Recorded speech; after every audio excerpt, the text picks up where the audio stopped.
Kay Lord. Naiyak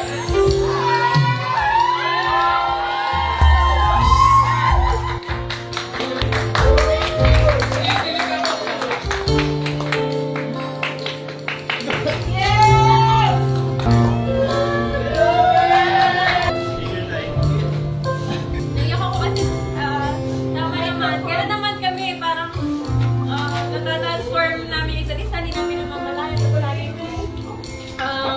for the Lord, ganyan. Parang gusto pa si Lord. Kasi, ba't naman gano'n nakaka-pressure? Feeling ko baka nape-pressure ka lang kasi sister ko, married na din, no? So, napag-usapan na namin ni Lord, pero parang hindi.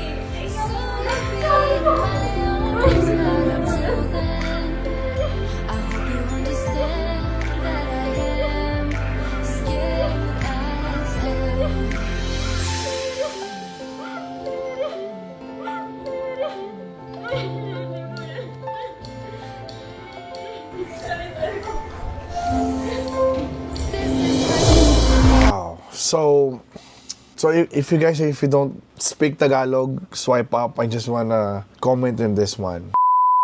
Sa video na to, probably gusto ko siyang himayin ng two sides, no? Una yung sa lalaki tsaka sa babae, no?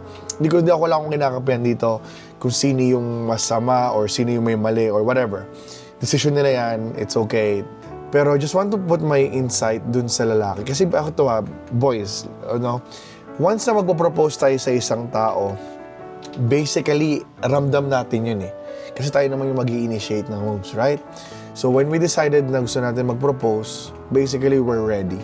And hindi tayo nape-pressure or whatever. Siguro iba nape-pressure, pero I think most of us, lalo yung mga nakapag-propose na we are sure, like 100%, we're gonna be serious in life and ito na talaga yun.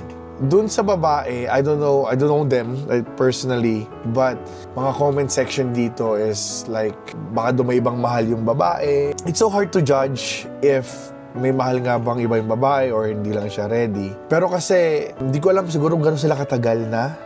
Pero, hindi naman, doesn't mean na magpo-propose sa'yo yung tao, it doesn't mean na magpapakasal na kayo. I don't understand anong nangyari dun sa... Alam mo, I respect her decision. Siguro, she's not ready. Pero, dun sa lalaki naman, mararamdaman mo kasi yun eh.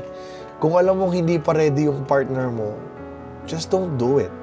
You will feel it eh. Pero, it's part of proposing. If you said no, it's okay. You know what I mean?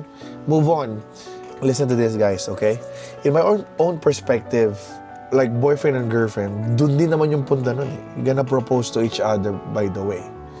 And again, it doesn't mean na you propose to her, doesn't mean na ikakasal na kayo the next day or the next year.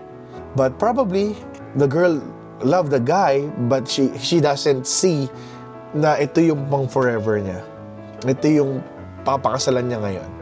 Pero the contradicting thing about that is why you stay with a person if you don't see yourself na magpapakasal ka. So just let him know in the beginning, like, you know what, walang patutunguhan to, ayoko na. Kayo guys, ano ba sa tingin nyo? What do you think about this one? Sino ba yung may pagkukulang or talagang it's normal, it's okay, just move on?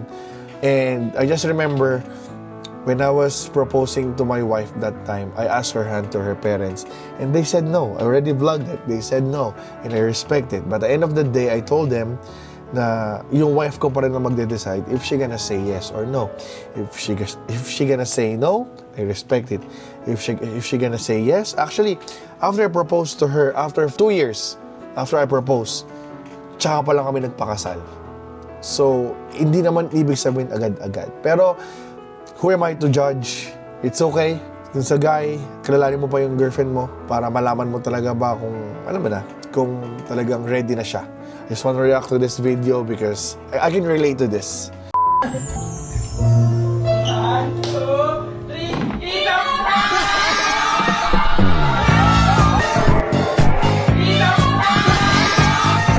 Honestly, I'm just about to upload this video and then I see pop up to my timeline. I was like, wait, is there part 2? Tapos nakita ko, it's a prank.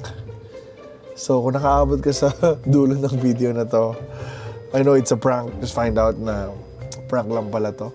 Medyo na-carried away ako doon. That's why it's so weird na parang, comment may nakita ko na parang 10 years, ganun, biglang ganun. So, it doesn't connect. That's why sabi ko parang ang hirap naman nun. Pero, yeah, it's a prank and congratulations to the couple. And if you like stories like this, don't forget to follow Stories by Ron.